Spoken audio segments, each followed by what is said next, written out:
حضرت سیدہ خدیجۃ الکبریٰ رضی اللہ تعالیٰ عنہ کا جو وصال ہے وہ 10 رمضان المبارک کو ہوا ہے۔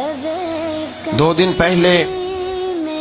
ان کی سیرت پر بات کرنے کا مقصد یہ ہے کہ لوگ 10 رمضان المبارک کو آپ کی یاد منائیں۔ اس دن زیادہ سے زیادہ بالخصوص گھروں کے اندر 10 رمضان المبارک کو گھروں کے اندر کل شام 9 جب گزر جائے اور 10ویں کی شب آ جائے تو کوشش کی جائے ان کی یاد میں گھر کے اندر کچھ نہ کچھ اہتمام کیا جائے، اس لیے کہ وہ مومنوں کی پہلی ماں بھی ہیں اور اسلام کی سب سے پہلی موسنا بھی ہیں،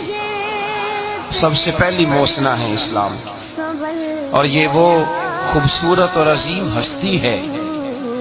کہ کائنات ساری کو مصطفیٰ کے پاس جا کے سکون ہوتا ہے، اور میرے مصطفیٰ فرماتے مجھے ختیجہ کے پاس جا کے سکون ہوتا ہے۔